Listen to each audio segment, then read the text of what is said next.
ಮಹಾರಾಷ್ಟ್ರದ ಪಶ್ಚಿಮ ಘಟ್ಟ ಭಾಗದಲ್ಲಿ ವ್ಯಾಪಕವಾಗಿ ಮಳೆಯಾಗ್ತಾ ಇದೆ. ಇದರ ಪರಿಣಾಮ ಕೃಷ್ಣಾ ನದಿಗೆ ದೊಡ್ಡ ಪ್ರಮಾಣದಲ್ಲಿ ನೀರು ಹರಿದು ಬರ್ತಾ ಇದೆ. ದೇವದುರ್ಗದಲ್ಲಿನ ಬಸವೇಶ್ವರ ದೇವಸ್ಥಾನ ಮುಳುಗಡೆಯಾಗಿದೆ. ಬಸವಸಾಗರ ಡ್ಯಾಂನಿಂದ 75,000 ಕ್ಯೂಸೆಕ್ನಷ್ಟು ಔಟ್ಫ್ಲೋ ಇದೆ, ಹೊರಹರಿವಿದೆ. ಬಸವಸಾಗರ ಡ್ಯಾಂನಿಂದ ನದಿಗೆ ನೀರು ಹರಿಬಿಡಲಾಗ್ತಾ ಇದೆ. ಹೂವಿನ ಹೆಡಗಿ, ಗಡ್ಡೆಗೊಳಿ, ಬಸವೇಶ್ವರ ದೇಗುಲ ಮುಳುಗಡೆಯಾಗಿದೆ. ಇನ್ನೂ ಕೂಡ ನೀರಿನ ಪ್ರಮಾಣ ಜಾಸ್ತಿ ಆದರೆ ಅಥವಾ ಔಟ್ಫ್ಲೋ ಇನ್ನಷ್ಟು ಜಾಸ್ತಿ ಆಗಿದ್ರೆ ಹೂವಿನ ಹೆಡಗಿ ಸೇತುವೆ ಮುಳುಗಡೆಯಾಗುವಂಥ ಭೀತಿ ಇದೆ. ಇನ್ನು ಮುನ್ನೆಚ್ಚರಿಕಾ ಕ್ರಮವಾಗಿ ಕೃಷ್ಣಾ ನದಿಗೆ ಜನ ಜಾನುವಾರು ಇಳಿಬಾರದು ಅನ್ನುವಂಥ ಸೂಚನೆಯನ್ನು ಕೂಡ ಕೊಡಲಾಗಿದೆ. ಮಹಾರಾಷ್ಟ್ರದ ಪಶ್ಚಿಮ ಘಟ್ಟ ಭಾಗದಲ್ಲಿ ವ್ಯಾಪಕವಾಗಿ ಮಳೆಯಾಗ್ತಾ ಇರೋ ಪರಿಣಾಮ ಕೃಷ್ಣಾ ನದಿಯಲ್ಲಿ ನೀರಿನ ಪ್ರಮಾಣ ಹೆಚ್ಚಾಗಿದೆ. ಇನ್ನು ನಾರಾಯಣಪುರ ಜಲಾಶಯದಿಂದ ನೀರನ್ನು ಹರಿಬಿಡಲಾಗ್ತಾ ಇದೆ. ಅದರ ಪರಿಣಾಮ ಸದ್ಯ ಬಹಳಷ್ಟು ಕಡೆ ಪ್ರವಾಹದ ಪರಿಸ್ಥಿತಿ ನಿರ್ಮಾಣ ಆಗಿದೆ.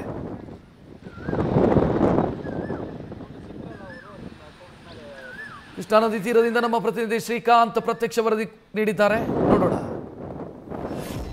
ಮಹಾರಾಷ್ಟ್ರದ ಪಶ್ಚಿಮ ಘಟ್ಟ ಹಾಗೂ ಕೃಷ್ಣಾ ಜಲಾನಯನ ಪ್ರದೇಶದಲ್ಲಿ ಏನು ಸುರಿತಾ ಇರುವಂತಹ ಅಪಾರ ಪ್ರಮಾಣದ ಮಳೆಗೆ ಕೃಷ್ಣಾ ನದಿ ಸದ್ಯಕ್ಕೆ ತುಂಬಿ ಹರಿತಾ ಇದೆ. ಬಸವಸಾಗರ ಜಲಾಶಯದಿಂದ ಸದ್ಯಕ್ಕೆ ಏನು ಕೃಷ್ಣಾ ನದಿಗೆ ಸಾವಿರಾರು ಕ್ಯೂಸೆಕ್ ನೀರನ್ನು ಹರಿಬಿಡುತ್ತಿರುವಂತಹ ಪರಿಣಾಮವಾಗಿ ನಾವೀಗ ನೋಡ್ತಾ ಇದ್ದೀವಿ.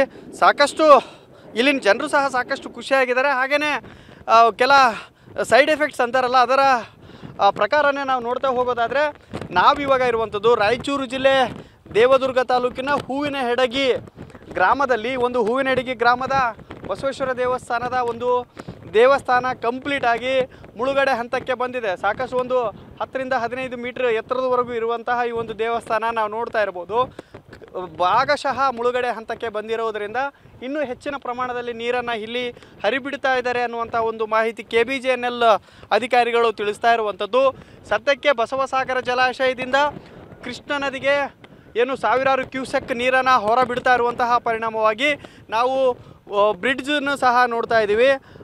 ಇನ್ನು ಕೆಲ ಅಡಿಗಳು ಮಾತ್ರ ಬಾಕಿ ಇರುವಂಥದ್ದು. ಇನ್ನೂ ಹೆಚ್ಚಿನ ಪ್ರಮಾಣದಲ್ಲಿ ನೀರನ್ನು ಹರಿಬಿಟ್ಟಿದ್ದೆ ಆದರೆ ಈ ಒಂದು ಸೇತುವೆಯನ್ನು ಸಹ ಮುಳುಗಡೆ ಹಂತಕ್ಕೆ ಬರುವಂತಹ ಸಾಧ್ಯತೆ ಇದೆ. ಯಾಕೆಂತಂದರೆ ಭಾಳ ಕೆಳಮಟ್ಟದಲ್ಲಿ ಈ ಒಂದು ಸೇತುವೆ ನಿರ್ಮಾಣ ಮಾಡಿದ್ರಿಂದ 1972-73 ಇಸುವೆಯಲ್ಲಿ ಒಂದು ಸೇತುವೆಯನ್ನು ನಿರ್ಮಾಣ ಮಾಡಿದರೆ ಭಾಳ ಕೆಳ ಹಂತದಲ್ಲಿ ಇದ್ದಿರೋದರಿಂದ ನೀರು ಸಹ ಈ ಒಂದು ಸೇತುವೆ 2 ರಿಂದ 2.5 ಲಕ್ಷ ಕ್ಯೂಸೆಕ್ ನೀರಿಗೆ ಕಂಪ್ಲೀಟಾಗಿ ಮುಳುಗಡೆ ಆಗ್ತದೆ. ಇದರ ಪರಿಣಾಮವಾಗಿ ಏನು ದೇವದುರ್ಗದಿಂದ ಯಾದಗಿರಿ, ಕಲಬುರಗಿಗೆ ಸಂಪರ್ಕ ಮಾಡುವಂತಹ ಎಲ್ಲ ವಾಹನಗಳ ಸಂಚಾರಕ್ಕೆ ನಿರ್ಬಂಧವನ್ನು ಹೇರಲಾಗ್ತದೆ ತಾಲೂಕು ಆಡಳಿತದಿಂದ. ಯಾಕೆಂತಂದರೆ ಈ ಒಂದು ಬ್ರಿಡ್ಜ್ ಏನು ಒಂದು 700 ರಿಂದ 800 ಮೀಟ್ರ್ ಉದ್ದದ ಒಂದು ಸೇತುವೆ ಏನಿದೆ, ಕಂಪ್ಲೀಟಾಗಿ ಮೇಲ್ಗಡೆ ನೀರು ಬಂದಾಗ ಯಾವುದೇ ಸಂಚಾರಕ್ಕೆ ಅನುಕೂಲವನ್ನು ಮಾಡಿಕೊಡೋದ್ರಲ್ಲಿ ಇಲ್ಲಿ ಏನು ತಾಲೂಕು ಆಡಳಿತವ ನಿರ್ಬಂಧವನ್ನು ಹೇರ್ತದೆ. ಹಾಗೂ ಈ ಒಂದು ಕಲಬುರಗಿ ಆಗಿರ್ಬೋದು, ಯಾದಗಿರಿಗೆ ಸಂಪರ್ಕವನ್ನು ಕಲ್ಪಿಸ್ಬೇಕಾದ್ರೆ ಕಂಪ್ಲೀಟಾಗಿ ಒಂದು 50 ರಿಂದ 60 ಕಿಲೋಮೀಟ್ರು ಸುತ್ತ ಹಾಕ್ಕೊಂಡು, ಅಂದರೆ ತಿಂತಣಿ ಬ್ರಿಡ್ಜ್ ಮಾರ್ಗವಾಗಿ ಇಲ್ಲ ಗೂಗಲ್ ಮಾರ್ಗವಾಗಿ ಚಲಿಸಬೇಕಾದಂತಹ ಒಂದು ಪ್ರಸಂಗ ಇಲ್ಲಿ ಉದ್ಭವ ಆಗಿರ್ತದೆ. ಒಟ್ಟಾರೆಯಾಗಿ ನಾವು ಸಹ ಇಲ್ಲಿ ನಮ್ಮ ಬಲಭಾಗದಲ್ಲಿ ನಾವು ತೋರಿಸ್ತಾ ಹೋಗ್ತೇವೆ. ದೇವಸ್ಥಾನ ಈ ಕಡೆ ಮುಳುಗಿದ್ದು ಒಂದು ಕಡೆ ಆದರೆ ಇಲ್ಲಿನ ಏನು ಮೀನುಗಾರರು ಸಹ ಮೀನನ್ನು ಹಿಡಲಿಕ್ಕೆ ಇಲ್ಲಿ ಓಡಾಡ್ತಾ ಇದ್ದಾರೆ. ಒಂದು ರೀತಿಯ ಖುಷಿಯಾದಂತಹ ಒಂದು ವಾತಾವರಣ ಆಗ್ತದೆ. ಆ್ಯಕ್ಚುಲಿ ನಮ್ಮ ಪಕ್ಕದಲ್ಲೇ ಕೂತಿದ್ರು.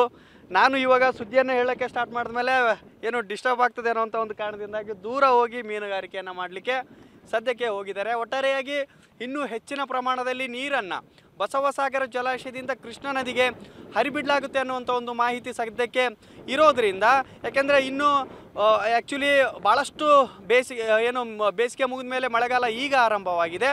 ಇನ್ನು ಜೂನ್, ಜುಲೈ, ಆಗಸ್ಟ್ ವರೆಗೂ ಸಹ ಮಳೆ ಬರುವಂತಹ ಸಾಧ್ಯತೆ ಇದೆ. ಕಂಪ್ಲೀಟಾಗಿ ಕೃಷ್ಣಾ ನದಿ ಸದ್ಯಕ್ಕೆ ತುಂಬಿ ಹರಿತಾ ಇರೋದ್ರಿಂದ ಇಲ್ಲಿನ ಜನರು ಸಹ ಸಾಕಷ್ಟು ಖುಷಿಯಾಗಿದ್ದಾರೆ.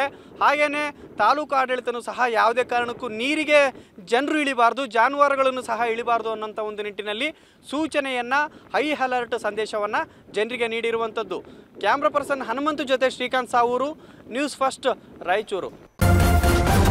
ನ್ಯೂಸ್ ಫಸ್ಟ್ ನಿರ್ಭೀತಿಯಿಂದ ನಿಮ್ಮ ಪರವಾಗಿ.